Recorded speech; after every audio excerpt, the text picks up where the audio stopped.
it squeaked again. Squeaked again. Welcome, everybody, to the One Up XP Show podcast. This will be the last one for 2021, and we're taking it international. We're going to Canada to talk to a college and their esports program. But first, we got to hit that intro. Here we go.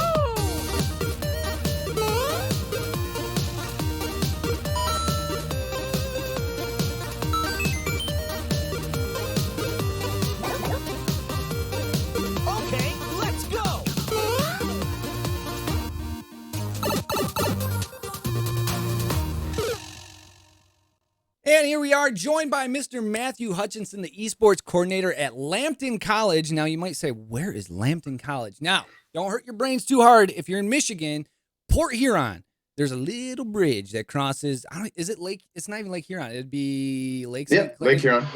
Yep, Lake Huron. Right over the bridge. Can you guys see Port Huron from Lambton? I'm sure you can. Oh, yeah. Oh, yeah, there you go. Well, so not from the college, but from the city of Lambton. Yeah. From city of Sarnia. Sarnia, we're right.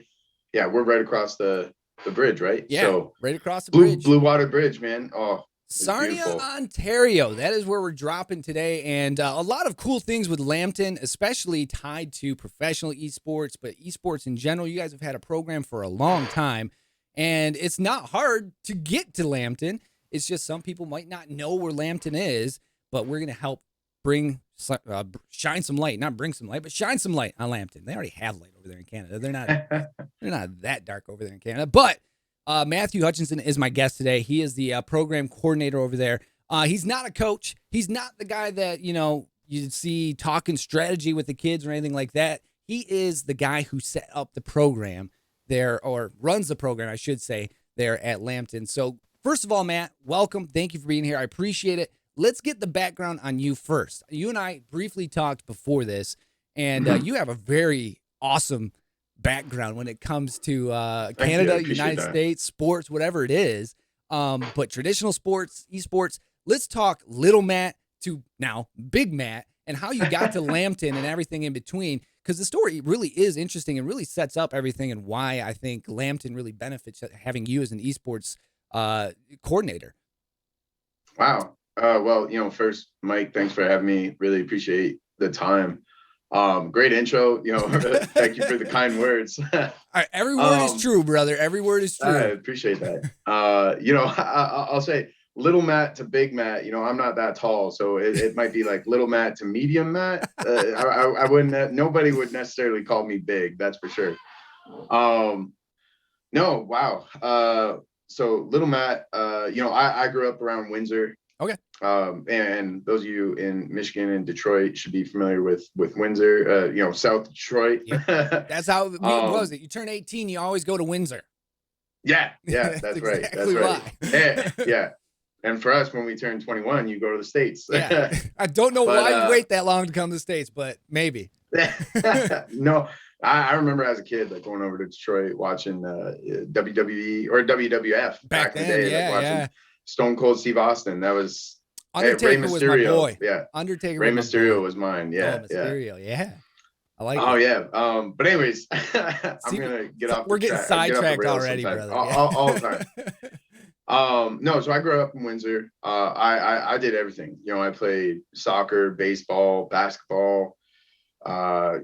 You name it. The only sport I didn't play was hockey, which really. Yeah, I know. Go figure, you're from Canada and you didn't have a stick in your hand. I know. That's what I hear all the time. My dad never played hockey, and he didn't put me and my brother into hockey either. So, actually, he got us into swimming, and both my brother and I, we were really great swimmers. I actually swam for a period of time with the Canadian Olympic junior team. Oh, wow. Yeah. And, at the time when I was in like grade 7, I was the tallest in my class. I was like 5'6", 5'7" in grade 7. And they're like, oh, he's going to be like the next, well, at the time it wasn't Michael Phelps, but he's going to be the next Ian Thorpe, because he was this big Australian dude. And then I stopped growing, and then they cut me because they're like, yeah, he's not going to be the next Ian Thorpe. It's going to be the midget version. The Canadian genes stunted your Olympic hopes and dreams. Yeah. So, no, I'm had to figure out what I was going to do with that after. But I was always, because of swimming and just my affinity for sports, I could always, make it in any traditional sport. Anyways, Right. I found my way into football, and then my very first touch on a football field was for a 105-yard touchdown. Nice. And that was, my coach was like, yep, this is what you were meant to play. And then from there, I played university ball at McMaster University, which is in Hamilton, Ontario, just south of Toronto. And then I blew out my knee, and I had to figure out what I was going to do. I graduated from McMaster with a Bachelor of Commerce, and I went to do my master's of business administration at the University of Windsor. From there, I did an international exchange as part of a partnership with the University of Windsor at the University of Florida. I studied operations management, and I got to work with the Athletics Association at the University of Florida. Got to meet Tim Tebow and all the athletes that I was telling you about. Yeah. Yeah. It was amazing. And, and then I got to work with the football team also, which was an amazing experience as well. But being able to have that experience and to be instrumental part of all of the internal operations for the University of Florida, one of the largest athletics associations really in the world. It's one of the largest stadiums in the world capacity wise. So it was just an amazing experience. And to bring back that knowledge and experience to Canada, just, made it so well suited for this position to help to build an esports program, the first wholly dedicated post-secondary academic esports program in North America. Was amazing. And that Lambton College was, our administration had the foresight and took the risk and the initiative to lead that charge. Was pretty cool. And now we're seeing lots of schools taking advantage and jumping into the fray as well. So it's really cool. And I'm really excited just to share this experience with everybody and to speak a little bit about what's happening. So I mean, Lambton really is a pioneer when it comes to the esports program. And like you said, the reason I really put together that you're a perfect fit for this is, one, you do have a very competitive background. You're a traditional fit, man. And then when you go to, Florida, one of the biggest sports franchises in college football, especially at the time you were there, and just college athletics in general, you get all of that wealth and knowledge. And like you didn't mention it with here yet on the podcast. Maybe we'll get to that story or not. And if you want the entire story, you can hit him up, and I'm sure he'll share it with you. But he met the Tim Tebow, and the nicest guy. No joke. Guy. He is a super tremendous dude. He doesn't leave anybody feel like, this Tim Tebow guy is a jerk. No, that doesn't happen. Tim Tebow makes sure everyone has their moment to, be recognized and talk to. Tim Tebow wants to have that little piece of your day, right? And I feel like those people that reach out, no matter who you are, that just makes you feel better. And that is Tim Tebow. But like taking all that knowledge, coming back to Lambton, and then putting it in a program that really pioneered a lot of the esports programs in North America, like you said. Yeah, I mean, that's huge, because a lot of esports people might not realize it, piggybacks off a lot of traditional sports and that competitiveness. So when you can mix the two and, basically bring together a program off of that, that is absolutely monstrous. And that's why I think Lambton really, having you at the helm is something really, really cool. So and I'm sure, I just want to clarify too. I'm sure like anybody that would be listening and maybe participating in esports at another school would say, oh, well, our program has been around for a while.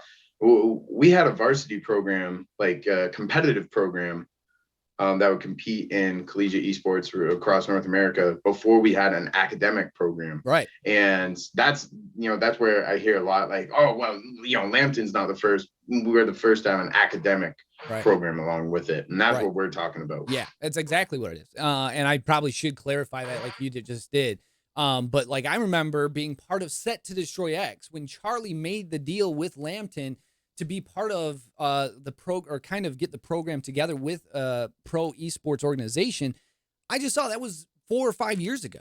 So like I was part of Set to Destroy X when Charlie was making this move to work together with Lambton. So it's been in the works and done 5 years, close to 6. So it's been a long time. And there hasn't been many Yeah. programs around even esports competitiveness in collegiate for the last 3 years. You have to go to Robert Morris back with the first in 2014 when they were giving scholarships.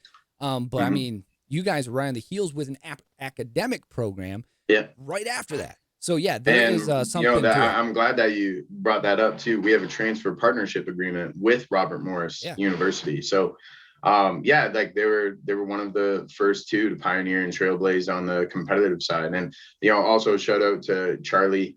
Charlie was, you know, again, instrumental. He was foundational to our program and getting that set up, and you know, just owe him so much, and a lot of credit to him and his support that he's given to our program. So yeah, thanks for bringing that up. Yeah, no problem. You stop thanking the host. It's supposed to look natural. But no, you are exactly correct. When Lazarus does this, I mean, it's such a Troy now Lazarus. They have a really instrumental program that opens doors for the kids there from Lambton to Lazarus and really any pro esports organization. We'll touch on that a little bit later, but let's talk about the Lambton and esports program and the achievements for Lambton. Like we mentioned, you had one of the very first academic programs for esports in the NA. Now, I mean, let alone Canada. But let's talk about some of the achievements for Lambton that you've had over the years, whether it's esports or program related. What are some of the achievements that you guys have run throughout the doors there in Lambton? Well, for our esports program, you know, I pride myself as an educator on providing students with an experiential learning opportunity. Right. And for me, it's about giving the students as much career ready experience. And working with a lot of our program partners has been just amazing to have all of these industry experts and industry leaders and industry orgs working with our students. So, you know, some of the things that we've done when we started the program was our students leading real world esports events. Like they do the whole gambit from ideation to implementation. They see the whole thing, and it's awesome to see the students one work through from like a very amateur level, their kind of like, you know, game plan or plan of attack for how they're going to put on this event, but then working with these orgs and bringing that level of knowledge and skills and abilities up to a more professional level is so cool. And it's so awesome to see the students really develop that skill set, but also students to take more initiative. You know, that's what I love about esports is, like, if we were doing a traditional sports event, say like for our sport management program, it becomes, I don't want to say, you know, monotonous or tedious, but it kind of becomes redundant, right? You know, where I understand that with esports, you can get so creative.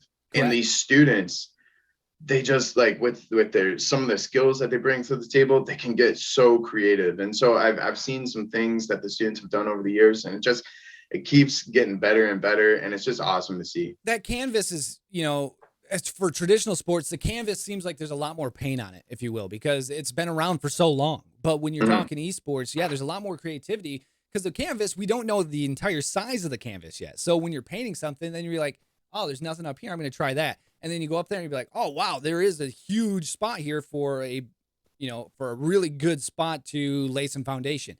And then you just see other parts of that canvas start to fill up. But the canvas, because esports is so new, we just don't know the huge side of it yet. So there is a lot more creativity that you're seeing. I'm seeing a lot of people taking professions in traditional sports, say like trainers or whatever it is that might be, you like, oh yeah, of course football is going to have that, or yeah, of course hockey's going to have that, but they're bringing it to the esports side of things, because why wouldn't you have a trainer for professional athletes, especially kids who are playing video games, because there are injuries in video games.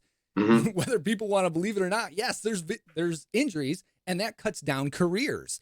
And doctors might not know how to deal with it, but say, well, just stop playing video games. No, let's try to fix what you're doing, because there's going to be a fix for it, right? Well, that's where the doctor, medical professional for esports steps in. So we can fix it. Just sit right. Don't slouch and you'll fix it. So we're trying to extend that. like any Yeah. traditional sport. So of course there's different things to it. And like you said, the creativity is monstrous when it comes to esports. One, because I think it's so new. And Mhm. two, there's just a lot of territory yet that hasn't Well, been yeah, really I, uncovered. I think you know hit the nail on the head. It's so broad, and that's one of, I think, the misconceptions of esports is typically, one of the greatest concerns I hear from parents that are talking with their child, and they're trying to figure out where they're going, what program are they interested in, and they hear, oh, mom, dad, I want to take this esports program. And I get the question, well, are they just going to game? Are they just going to learn about these video games? Are they just going to sit No, there and play and waste away? No, that's not what the academic side of our program. I mean, it's not what esports is all about no, either, it's just not. in general. No. Esports is business. Yeah. It's big business. It's Big booming business. Yeah. business. Right. Like, look at the last couple of years when the pandemic hit, traditional sports had to take a break, right? Esports Took a did. hiatus. Yeah. What did esports do? It only got bigger. We started to see Huge. more and more traditional athletes invest and get involved with esports, Yep. more so than the past decade. Yep. And it's just been tremendous for the esports industry. The esports industry is continuing to expand and expand its reach across other, non-endemic aspects of the industry. And you're seeing more and more businesses get involved. More and more businesses are interested in how can we get involved. And that's just creating more opportunity for our students. And again, broadening that skill set and being able to apply it to, non-traditional esports Yep. type organizations. And And that's it's just great. And that's the big thing I want to, the whole reason why I started this podcast and the show and everything. Yes, there's video games, but it's a very tiny aspect to esports because there's so much under the video game umbrella that people may not understand. There's casters, there's production, there's designers, there's composers, there's doctors, there's trainers. Like, there's a million things in video games that people just, they might not have that mindset yet, where it's like, oh, it's a business. Yeah, it is a business. And there's a lot of things to it. There's a lot of money into it. Hence why a lot of people are going to esports. So there's programs for esports, and you can get schooling and not just playing video games, but marketing, social media. There are a million different things. So that's the whole point is, yes, it's so new. Yes, a lot of people might not understand it. Video games are not a waste of time. And it's not just about playing video games. It's about everything that goes under the video game umbrella. Which is a lot. So that's why we're trying to take them out of the box and put them around so people can see, because there is a lot more to it than I think people understand.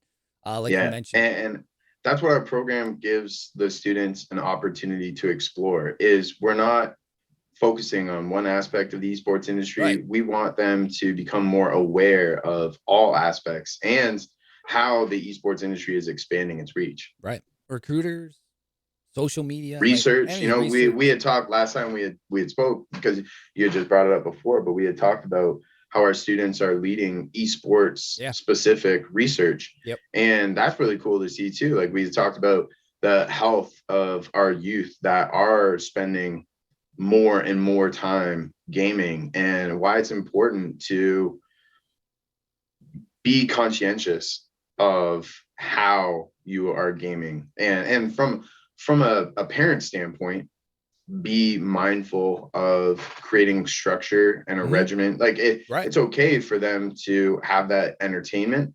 And I wouldn't even call, esports anymore entertainment, because it is, from the research that our students have identified that it is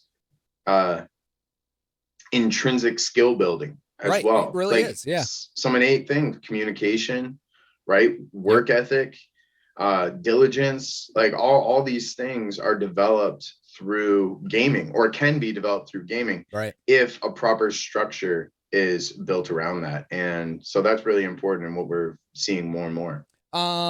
Now let's talk about goals for Lambton in the past and present. You as a program coordinator, what are the goals that you've had for Lambton, and what are the goals that you're looking to achieve for Lambton with the esports program? Yeah, well, number one, as a program coordinator and as an educator, is I want my students to graduate. I want them to make it all the way through the program. So that's my number one goal, is to ensure student success. Number two goal, which kind of coincides with number one, is after graduation, finding placement opportunities, Right. getting the students real world experience, and not even after graduation, but even during yeah. their time in the program. And that's why partners like Charlie and Lazarus have been amazing to provide our students with co-op opportunities while they're in our program. Yeah. Third goal would just be the relationships, the partnerships that our program has created over the last 4 years. You know, now in my Rolodex of contacts, you know, we're talking like 50 plus partners, 50 plus industry partners from all different aspects of the esports industry. And it's just amazing to be able to draw on that industry expertise and kind of, you know, have my finger on the pulse of the industry, you know, for a lack of another term, but, and to also bring that experience and that knowledge into the classroom. That's one of the things the students just, they love it when I bring in a new guest speaker, and, you know, whether it's having Charlie or Neil or any of our program partners come into the classroom and they speak, the students thrive off that. So yeah, I mean, creating a well-rounded experience for the students, giving them a broad skill set, helping them develop their skills, creating new relationships, networking, all those good things are definitely goals of our program, which I think we, you know, we have achieved within the program. We will continue to achieve. Future goals, you know, ideally in an ideal world, I would love to continue to expand the physical space of our program, the physical space of our esports arena, to make that more robust, but also help to build and expand the experiential learning opportunity for the student as well. With a larger space, we can do more. Right. But, you know, we're living in a pandemic world and that's not going to happen. Yeah. So not yet. Not yet. My immediate goal is get back into the classroom. We've been online for a year and a half. Yeah. And we are ready to get back into the classroom. Hopefully. Fingers crossed. Fingers crossed. But yeah, let's jump into the questions because we've been talking about it and we might as well just talk into it, dive into it now rather than circle it a little bit. We've been mentioning, you guys have a partnership with Lazarus. So Lambton College has a partnership with Lazarus Esports Organization, who, Charlie, we've had the CEO of Title Gaming and Lazarus Esports, good friend of mine, good friend of yours. But can you touch on the doors that this opens for kids? Like Charlie's talking, we have this partnership with Lambton, and it's not just for gamers, but these kids go to your program, your academic program for esports, and they can have internships with Lazarus, such as managers, such as recruiting, such as social media, such as graphic design, whatever it is, these kids have that opportunity. So let's hit on that partnership a little bit. What doors does this open for those kids? You know, it's like I said, from the get-go, I pride myself in experiential learning opportunities. And there's no greater experiential learning opportunity than getting real-world experience. So to be able to provide our students with co-op opportunities to work with Lazarus while they're studying and during the, you know, academic terms, they gain real-world experience that not only obviously is super valuable for their career development, but they also then bring into the classroom as well. And it helps to enrich the classroom experience. It helps to enrich the student project experience, like when they're working with their peers who may not necessarily also have a co-op opportunity with Lazarus, but they're getting some of that experience as well. So it's been great. You know, it's been great for the classroom experience. Like I said, it's been great for our program, but more so it's been great for the students. We've had several students that have gone through those co-op opportunities. One was hired by Charlie and his team, and then several others that after graduation, after their co-op placement with Lazarus, went on to be hired by some large gaming orgs. So you know, it's been great. And that's just really a huge introduction. When you get your foot in the door, it doesn't only help you and Lazarus and the kids, but it also opens the door for these other orgs, for the top tier organizations, or maybe not even organizations, but maybe starting their own organization, or maybe getting into the kind of the game design, game build, game social media aspects. Because when you think Absolutely. about it, all these companies that make the titles, yeah, they have the same thing all the orgs have too. Social media, marketing, like all of these things that these kids are learning and also interning. Yeah, they'll take it down the road with them if they're not, hey, I'm not going to be set here at Lazarus. I'm going to go into the States, or I'm going to go over to Vancouver, wherever it is, where I'm going to head to these game AAA title spots, and I'm going to work Yeah. for this company. So yeah, there's Yeah. much more to it. It just opens those doors for them. It blows it full open. Absolutely. We talked about how, esports is becoming more and more transcendent and transferable in the skill set that these students are developing. And you're absolutely right. They're not just graduating and going into jobs that are specifically in the esports industry. They're going into jobs all over. And it stems again from getting your foot in the door, getting real world experience, developing these, and broadening their skill set, and then being able to transfer that to any job and any career. Yeah, those skill sets, those soft skills, man. I talk to programs over and over and over, and it's just like, yeah, when you get these kids those skills, that set of skills, like that is a monstrous thing. Because, in high school, a lot of these kids probably wouldn't have any interest in stuff that they're doing through high school, or they're not traditional sports minded. And the creativity that they hold for esports just isn't there yet for them. But a lot of high schools are slowly starting to adapt esports. So there is much more to it. It's just not every high school student that wants to do that doesn't have those skill sets yet. You go to college, they have those soft skills, they have those introductions, they have those internships, and those skill sets are there for life. Something that, a lot of traditional athletes might get off the rip when you play football, baseball, hockey, basketball, soccer, whatever it is, but not always there if some of the kids aren't traditional sport minded. So according to InfoSource, and we hit on this earlier, like you mentioned, Lambton College currently ranks as the #1 research college in Ontario, #2 in Canada. And you hit on that briefly. Does that benefit the esports program as you continue to grow? Absolutely. Absolutely. And for the 3 years prior to that last ranking, we were #1 research college in Canada. So yeah, slipped a little bit. We're still there. Still there. Yeah. I mean, that's based on research dollars that they come up with those rankings. It doesn't really speak to the breadth of research that is done, but we have so many silos of research, obviously being located in Sarnia and being located very close to very large petrochemical base in Ontario and in Canada. Those refineries support a lot of research that's done, but it's not just chemical engineering, that research that's done at Lambton College. It's everything: social sciences, health, community-based projects. So there's a lot that goes on, and esports also. And really, what being a part of the #1 research college in Ontario, #2 in Canada helps for esports research is giving credence and value to the name Lambton, so that partner organizations that are interested in conducting research say, yeah, we're working with one of, if not the best research institution. So that definitely helps. And we've been able to work with so far some pretty big partners, including Pro Guides, Gamer Sensei, Adamus Esports. Adamus has been great over the last several years, and just really excited to continue to grow and expand our research that we do.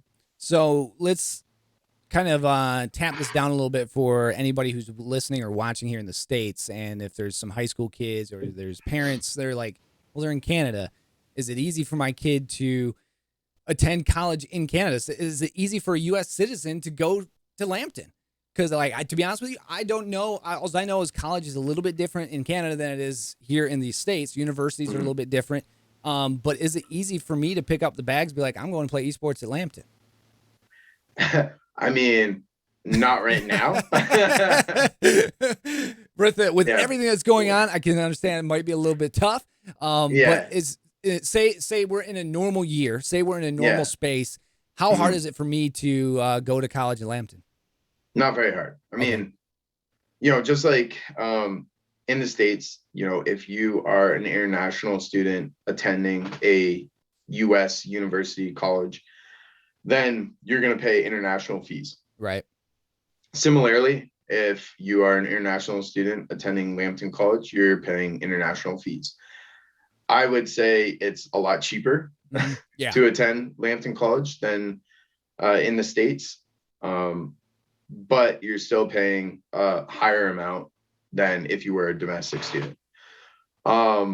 With that said, cost of living in Sarnia is pretty low comparatively. Yeah. So a lot of students, our student population. So, to just kind of give you this preface. Yeah. Lambton College is the third smallest post-secondary institution in Canada. We have just under 4,000 enrolled full-time students, which is not a lot. I mean, no, my school had 750. Yeah. Total. 750? Yeah, total. We were a small D3 little private liberal arts school. So yeah, it was not very big.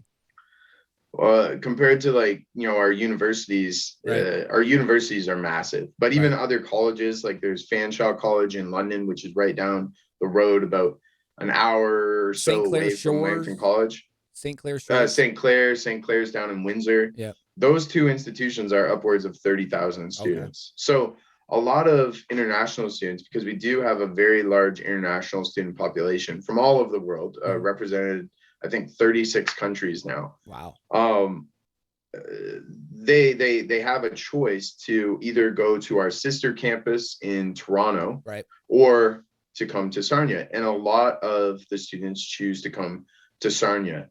And it's just because of a lower cost of living. The additional cost to attend school is a lot less, and they still are afforded the same, if not, I would say, better quality of life, just because Lake Huron, man, you can't beat. Oh yeah, you can't beat the big lakes in general, man. They're just so awesome. Not in the winter. You can keep all the lake effects, but yeah, during summer, I like them. They're nice. Yeah. So I mean, side question: because you guys do have something exceptional when it comes to that program, the Esports Academic Program is something super awesome that you don't see in many schools yet. But is there anything that you guys are tying together with the U.S. with any schools, or is there anything that you guys are trying to say, hey guys, we have this program. Do you guys want to help get kids working on this program? Is there something that you could work hand in hand so those kids wouldn't maybe have to, or especially today, can't exactly just jump the border and go over? But is there any way to get your guys' program in the States? So, that's a really good question. Since our program started in 2018, so it's been 4 years now. We've done so much. We've worked with so many different partners. We've worked with other academic institutions as well. And, one of the partnerships we tried to establish was with Cal Berkeley. Okay. And I was meeting with the program director who was overseeing their varsity esports team. So they didn't have any academic program. Right, they had the team. They had the team. And their team was, one of the best in North America. And we had talked and discussed and had developed a plan for our students to do some virtual collaboration. And so we were really excited about that, but it just, fell through. The timing, different time zones makes it somewhat difficult. Hours. Yeah. So one of the partnerships that we've been working on this past year is working with an organization based out of New England called NECC, the New England Conference Championship. And working with them has been great over the last year. We've worked with a couple other different organizations, but not with schools. Right. But I'm definitely open to any opportunities there are. It just comes down to the reciprocity and mutual involvement. Right. I'm not going to lead it unless there is this shared value, right? Because I mean, when you have something that's of value, obviously you just don't hand it over and be like, here you go, let this just flourish. But no, you don't give it to somebody and let them take credit for it. Obviously, it's just it's just something that no one's really put their fingerprints on here in the United States yet. And when Charlie told me about this and when he showed me the blueprints for it, I was like, why has nobody done this yet? because it It's is so happening. academic heavy. It is happening. I've been contacted by several schools in the States Right. over the years Just that kind of pick your are brain. interested. Yeah, pick my brain. They're interested. Now, I can't share any of our program curriculum. Right. That's owned, that's IP of Lambton College. Right. But just in terms of like the things, the values, the goals, the objectives of starting a program, we'll talk. Yeah. And that's, I do see that coming shortly down the road. But I mean, it's definitely something to kind of hold on a pedestal, because not many colleges have that yet, and it's a lot of these kids are just thinking, oh, I just want to go play games, but there's much more to it. Like we've been yelling at each other for the last 30 minutes. Yeah, there's way more to it than just playing the video games. We'll just hit on it now with the last 2 crazy years with COVID, and now another mutation of it, and things we're starting to open up a bit more. Will this help esports more with the in-person events? Because like you said, you guys still haven't even been in the rooms yet. And hopefully, fingers crossed, we get back to it. But are you seeing things kind of open back up to being back in rooms and more in-person events? I hope so. Fingers crossed. Definitely, if we can return, to the classroom and back to normal. Right. Absolutely, it'll be better for events. Like that's one of the foundational things and one of the most important things in esports is that in-person experience. Like going and attending a conference and seeing that whole and being a part of that whole experience is awesome. Like you cannot replicate that virtually. No, and we saw shades of it this past weekend. On the pro side, we've in the college side the last month, they've had some of the conference playoffs in person. Aquinas held the WAC playoffs in person at the Aquinas campus in Grand Rapids a month ago.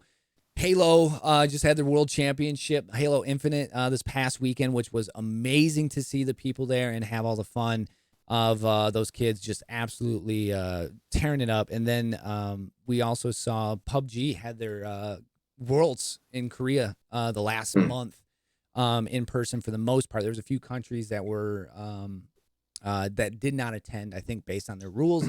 But yeah, I'm hoping, man, because there is nothing more adrenaline-based fun than being in those events, even small events.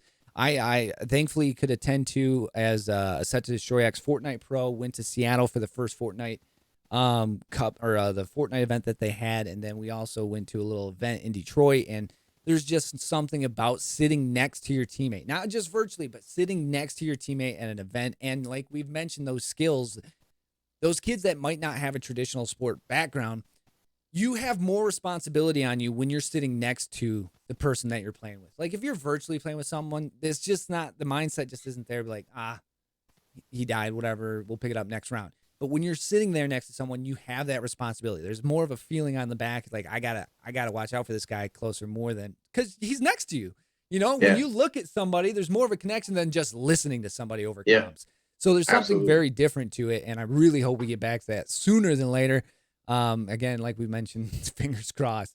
But college esports is really taking off here in the States. Is it doing the same in Canada? I know colleges, like we've mentioned, a little bit different in Canada, where universities and colleges and but like here, you're seeing a lot of the little colleges picking it up first. The majors have really kind of slow to react. I think they're kind of waiting on the NCAA and what their move is. But what's it doing in Canada? Are you seeing the same kind of boom that you are over here in the United States? So, again, I'm familiar with the academic environment in the States, and I can draw parallels and compare. In my knowledge, there's really 4 levels that we're seeing. The first level is you have a group of students that have a shared interest in a game, and they start up like their own club. Right. And because they're all attending the school, they represent themselves as this school, right? Club, yeah.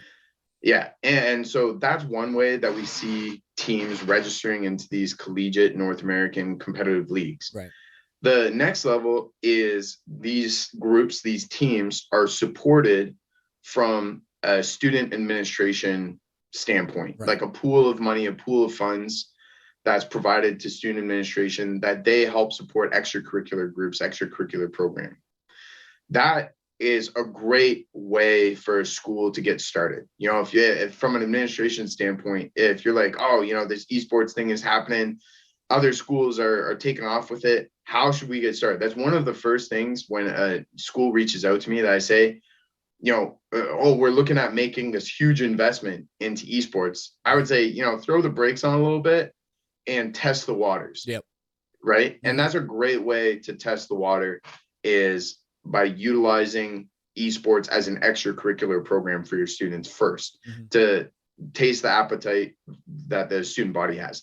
The next level would be that your esports program from a varsity side is adopted as part of the athletics funding. Right. And that's how our program got started. At first, it started out as a student administrative funded group. And then athletics adopted esports under its umbrella, which opened up the opportunity for greater funding. And then our administration jumped on board and made a significant financial investment into building our esports arena. And you laid it out probably the best way that I've ever heard it that way, because like a lot of people, I've interviewed so many programs, a lot of people are like, well, this one doesn't offer scholarships. This one is under the umbrella of athletics. So it gets everything athletics has to offer, including trainers and regiment workouts and all the nutritionists and all that stuff, doctors, and then also scholarship money. And then there's clubs where it's just like the kids at the school just got together and there's a club team. So you laid it out probably the best way that I've heard it, and since I've started these podcasts. Well, I mean, it's just honestly what I've learned. And like I said, like my background being in business and understanding, you know, for any business to be successful, you have to have a sustainable business model. You can't just make an investment and hope that it's going to work. It has to be organic. It has to be genuine. Has to be right. That's what it has to be. Yeah, it has to be right. Now, I could even break it down even further. What really would make a program is there's a school based out of Quebec. It's called L'École de Technologie Supérieure. And they don't have an esports program. They don't have an esports varsity team, but it was a group of engineering students back in early, I want to say like 2008, 2009, that were playing, you know, whatever game, let's say Halo, Call of Duty, whatever, Counter-Strike. And they just started up a little LAN event in their dorm. And over the years, it grew, it became more popular to the point that they couldn't do it in their dorm anymore. So they got approval from administration to host it in their school's gymnasium. And, you know, these were engineering students. So they pitched it as, we're going to figure out the engineering plan, right, to develop the infrastructure within our gymnasium so that we can facilitate this larger scale event.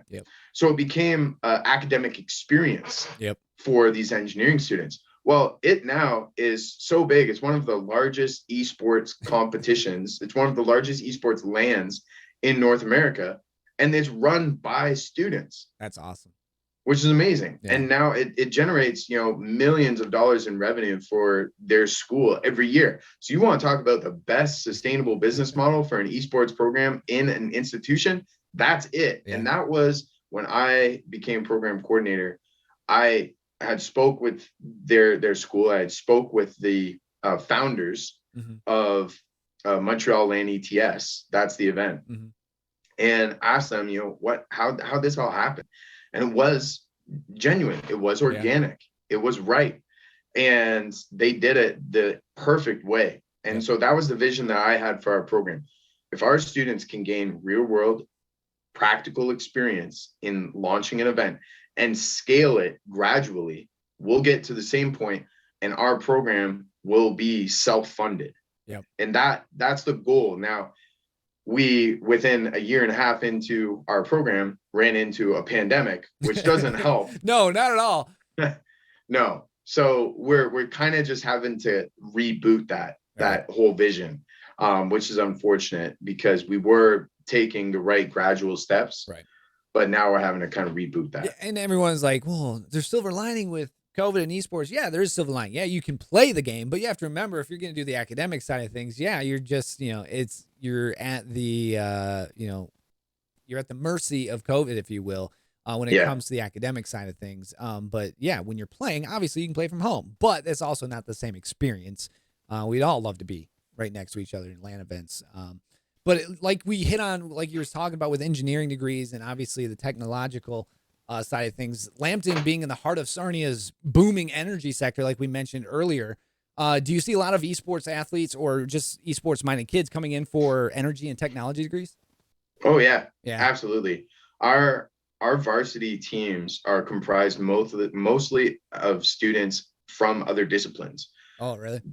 Like I would say probably less than a quarter of the students that we have competing on varsity teams are actually enrolled in our esports program. Really? Okay. The majority is from definitely from our what's the program? The chemical processing engineer technician program, our CPET program, because those students, those are great jobs, Yeah. and they have a great placement opportunity taking that program at Lambton College. Yeah. During their third semester in the program, they have to find a co-op opportunity, and it's a paid co-op opportunity. A good buddy of mine who went to Lambton, graduated from the CPET program. While he was in school, he earned in that one semester over $50,000. Wow. So he was able to pay off his school. Right. And then that same company that gave him that placement opportunity hired him after graduation. I ran into a lot of kids that way when I graduated from college.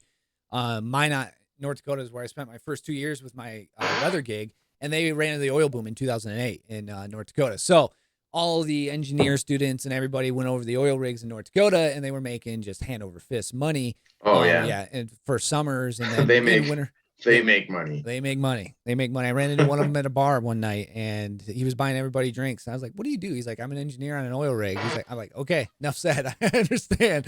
But yeah, it just seems like, especially with esports minded kids, obviously these kids are very, very smart.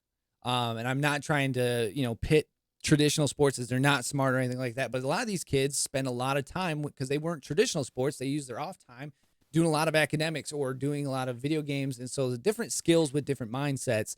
But it just seemed to me like with the energy and the technology, especially in Sarnia at the moment, I was like, that's got to be a big draw for a lot of those college kids or esports minded kids. Because engineering in general, like when you look at Michigan Tech in the UP, it's an engineering school. So their program, esports program, they have a lot of engineering students, of course. So it's just like, yeah, I kind of feel like 2 and 2 go together, No, absolutely. In America, prices for school, especially college, can be, we've talked about it a little bit earlier, they can be very pricey, some ranging all the way up to 40, 50, 60,000. Yeah. But what is it? It's factored differently, private and public schools, obviously. But is that the case in Canada, and does it make difference with Lambton being public? So Lambton. Is Lambton public or is it no? private? I believe Lambton's private. Private is okay. Does it make so? Is there a big difference in cost in public and private when in Canada? I guess I should ask.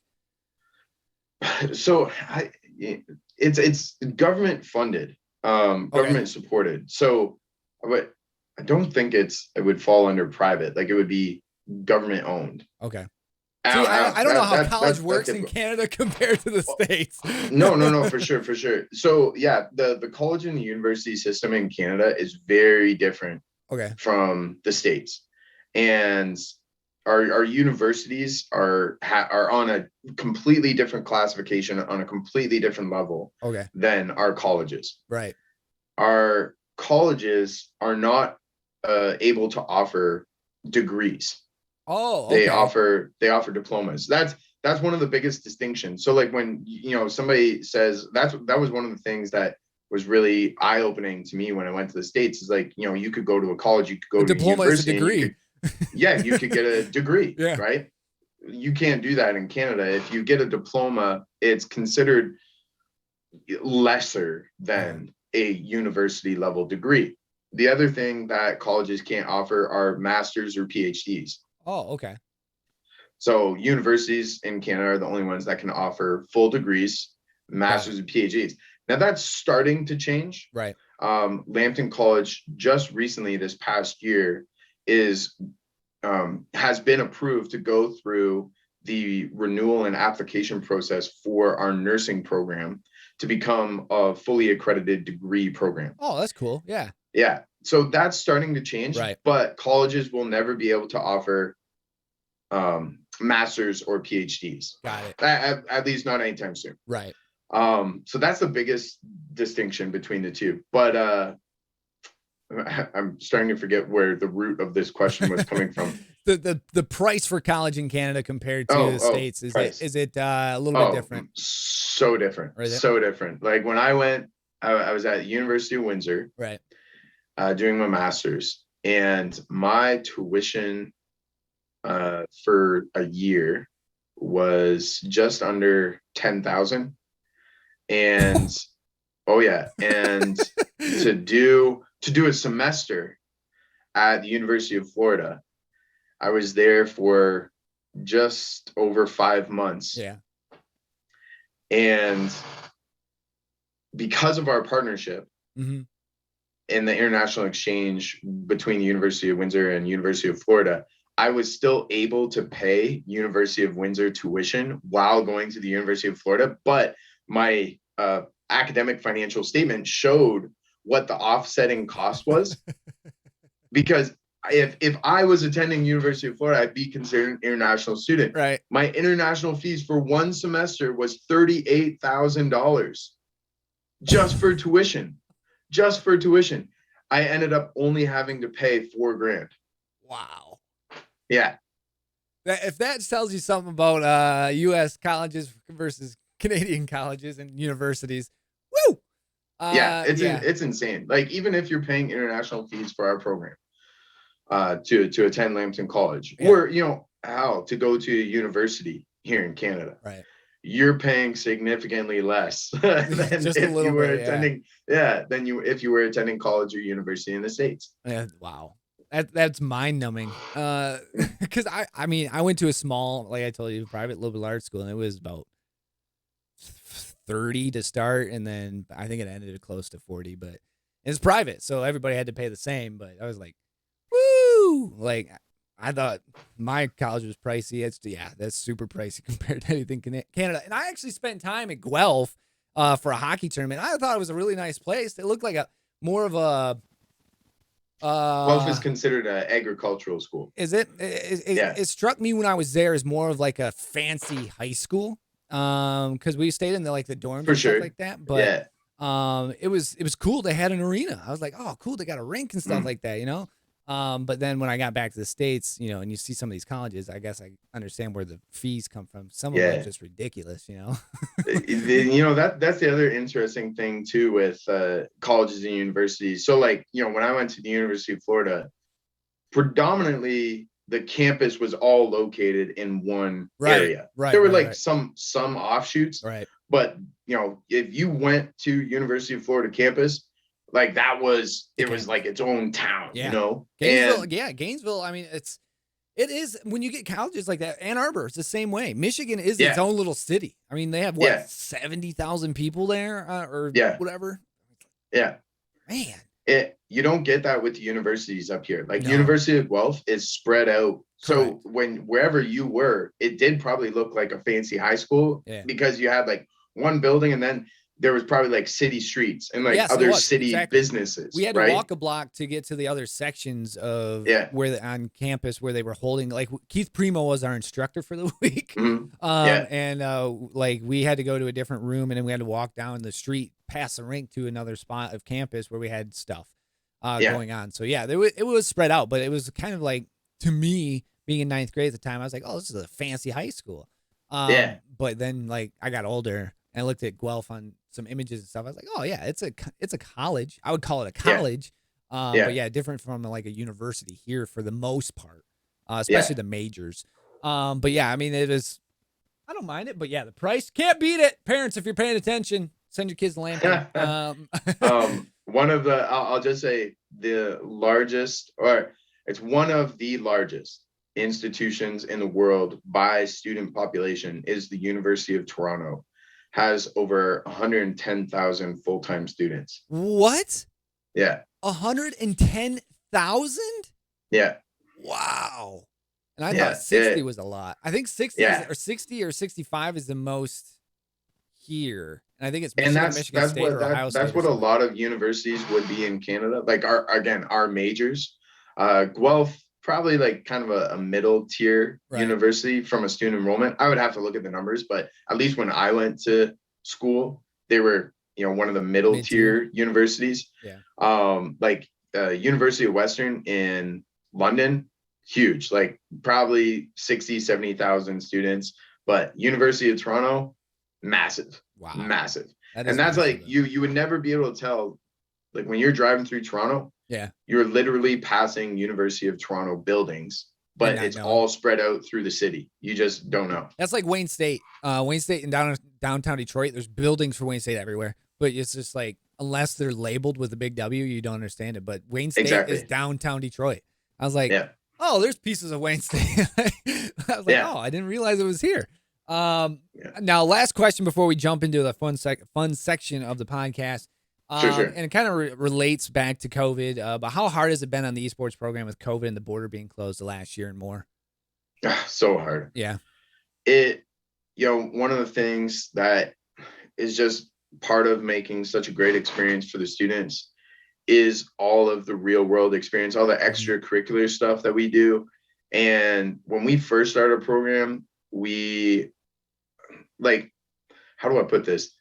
I think the best experience for a student is, and so like to the parents maybe listening, the best experience that you can look for your student is a program that offers you the in-class academic experience, offers you some sort of co-op or work placement opportunity, also promotes these real world experiences. And then on top of that is if there is some type of exchange or post-graduation partnership. We have post-grad partnerships with several institutions. So one of the great things that I promote to our students is we have a partnership with a university in Ontario, Northern Ontario, called Nipissing University, where our students graduate from our 2-year diploma esports program. And then they're able, through remote learning while still attending Lambton College, complete an additional 2 years to earn a Bachelor's of Commerce degree. Okay. The same Bachelor of Commerce degree that I earned at 4 years at McMaster. Right. But for a fraction of the cost. Yeah. And that just, to me, is, next level. But one of the things that really hurt our program was losing that extracurricular, those additional real world experiences that help to supplement the academic experience for the students. And that's been really hard for the students to, just day in, day out, jump in, log on, go to class, and then tune out. Yeah. It's not the same. You're missing that campus experience. Yep. You're missing the social interaction with your peers. You're missing key network opportunities that are really instrumental to, your long-term career path. Yep. and your long-term development. So yeah, it was hard. I hear you, brother. And hopefully, fingers crossed, we can get through it sometime soon. But I'm pulling for you. We're all in this together. I made the red-green thing. We had to do it because, being from Canada, some of the best things come from Canada, and it's not just maple syrup. We've talked about it, Letterkenny, red, green. Here in Michigan, we enjoyed the CBC when I was a kid, hockey night in Canada. But first of all, you're not off the hot seat yet, but thank you for joining us for the podcast. We have 10 rapid-fire questions for you. All right. Just off the top of your head, these are random questions. I don't know if you're a video game guy, if you've played some video games, but there's some questions that pertain that. We'll see if you have anything for it. We'll see. But there's definitely some questions that cater to everybody in here. So first off, I have to ask, what is your favorite platform or console if you played some video games? What is your favorite system? Oh man, that's a tough one. I would say console would be PlayStation. PlayStation's a good one. Always been PlayStation. I've owned every PlayStation. So, PlayStation. I was too for a long time until the 360 came along, and it was out before the PS3. So I was like, I gotta get this. It's new. But so and then I've I never had. got a Let me run through them really quick. So, Nintendo, Yep. Super Nintendo, Sega Genesis, Yep. PlayStation, Nintendo 64, Xbox, PS2, PS3, PS4, PS5, Xbox 360, Dreamcast, Yeah. like GameCube, You're just like me, Game dude. Boy. Any other kid, dude, we were there. Those system I've owned them upgrades, all. we had to have them. We had to have them. Had to have them. Had to have them. I would say I'm more of a PC guy now. Yeah. Oh, yeah. I am too, for sure. I mean, just when they open the door, when you can play the games pretty much on day of release from Xbox on my PC, I was like, yeah. And I still got PlayStation, but yeah, I think I'm more of a PC guy. Got all my consoles back there. My Nintendo's sitting here. Like, yeah, I still got them all, but you know what? PC is just kind of the way of the road now. You know, it's like, I can get all the frames. I can get better quality. Why not spend the money on that? It's gonna last longer than a console for the most part. So, yeah, I kind of had to go that way. Favorite game though? What is your favorite game? Oh man, it really that one's, you know, I get asked that all the time by my students. It's a loaded question, so but hard. you have to pick one, man. One of my favorite all-time game is obviously GoldenEye for 64. That kind of shaped the way multiplayer is, but Contra on NES was a big one for me. Oh, wow. Oh, man. That and NHL 94. NHL 94. Diving into the archives, man.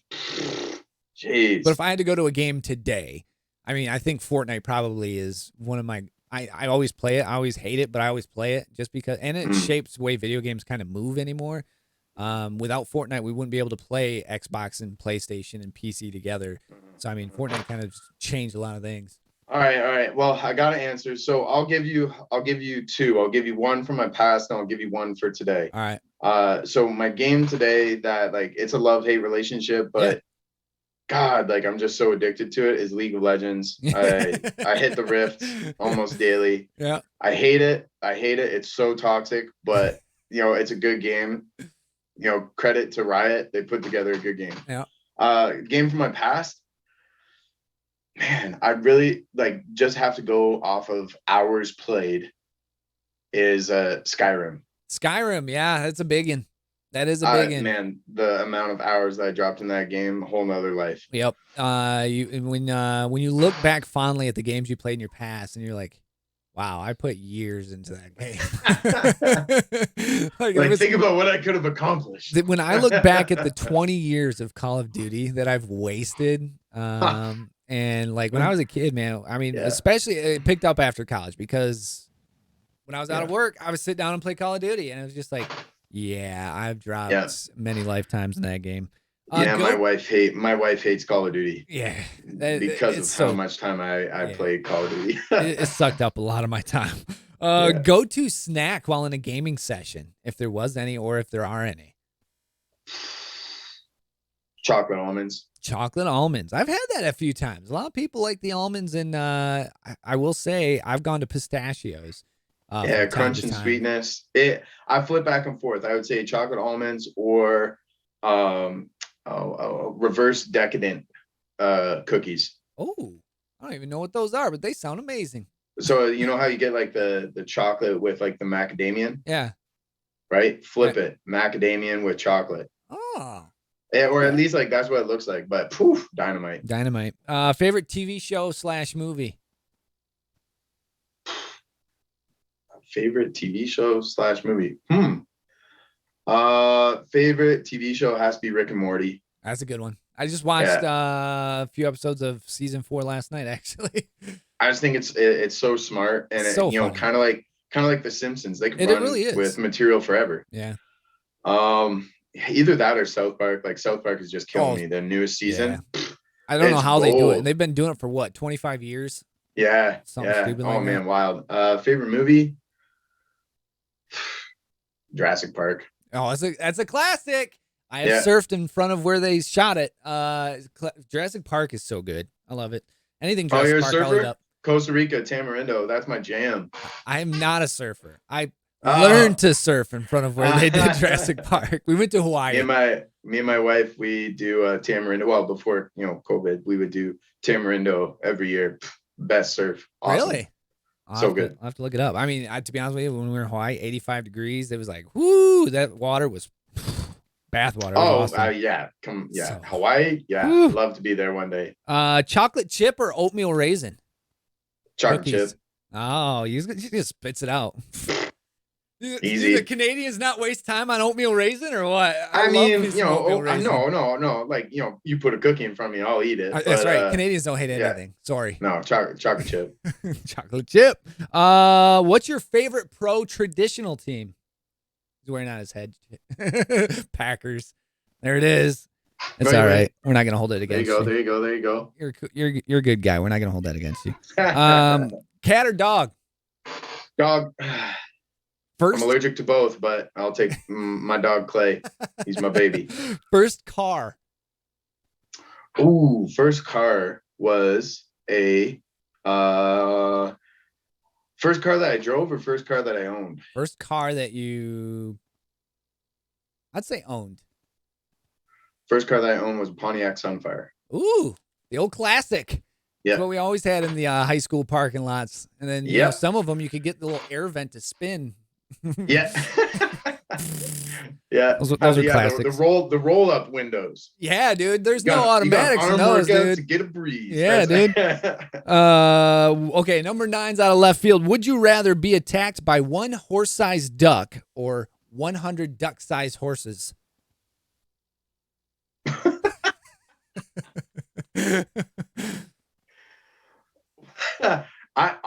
I'm gonna go with B just because I would love to see it. 100 duck-sized horses coming at you hard. You can climb a tree and get away from them, dude. Can you just imagine hearing those neighs? Because they'd be like micro-sized neighs. And just a field of them coming at you. Yeah. Oh, I like it. You want it because of the comedy. Last one. Anywhere in the world, where are you going, brother? Anywhere in the world. Man.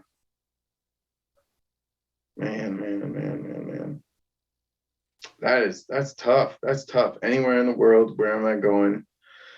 Oh, I'd have to say put me on a surfboard in Costa Rica. Costa Rica? That was heaven. I got a lot of people that get on podcasts say Japan. For some reason, I don't know if it's a video game background. I've had a few Europes, which I wouldn't mind going. I'm Czech and Irish. I wouldn't mind stomping around the Czech Republic, Czechoslovakia to see Prague and, the motherland where a lot of me's from. But I have to go to Hawaii, man. I love the Four Seasons probably just as much like you do. But I would just if there was some place that I had to absolutely move to, it'd probably be Hawaii. Like there's something tropical, like the warm. The water can't be beat. There's no bugs, no snakes. It's like, dude, get me there. I know. So I've never been to Hawaii. I would love to go. One day. Get the opportunity. My wife too. Yeah, we've my wife's in the picture right there. She studied. We met doing our master's at Windsor. She went to for her international exchange, the Rouen School of Business in Paris. So that's her underneath the Eiffel Tower. But she's traveled all over the world. Yeah, we've traveled a lot. I haven't been to Japan. I've been all over Europe. I've been to Africa. Nice. Another one where we'd like to go. Been all over the States. Actually, you know what? We have said that one thing that we want to do is travel Canada more. There's a lot of Canada to see. I would love to do that. Yeah. Well, I think a lot of people, like you said, obviously there's a lot of land. Obviously the population isn't in a lot of that land. But I would love to go up to, northern Saskatchewan, northern Manitoba, Yellowknife. I'd like to see a lot of those areas up there because, there's very little time in the year that you can go up there and see the beauty.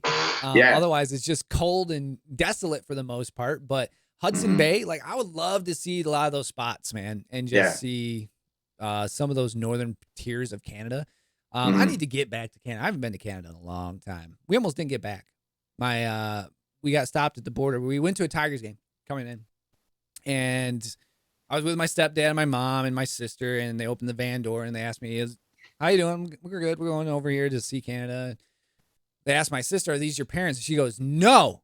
And like parents sat straight up, and the border patrol looked right at him, and she's like, "That's my stepdad." It's like, oh no. They're your real parents, Sam. She was like 5 at the time. So she was just answering it truly. No, these aren't my real parents. That's my stepdad.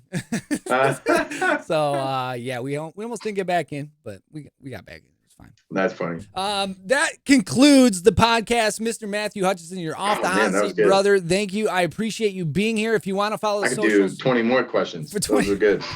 So if you guys want to follow Lambton on socials, Twitter right there at Lambton Esports, also Twitch at Lambton Esports. I appreciate you giving me the time, brother, and talking about the academic program that you have there in the esports, and then look into Lambton, which, Sarnia is not too far from us, just looking right across from Port Huron. So we'll make a trip over, we'll make a visit, and we'll see you guys here shortly. But I appreciate the time, and hopefully Christmas and the New Year bring you something special, brother. Thank you again. Yeah, thank you, Mike, and you too. I hope you have a good Christmas and a good New Year's.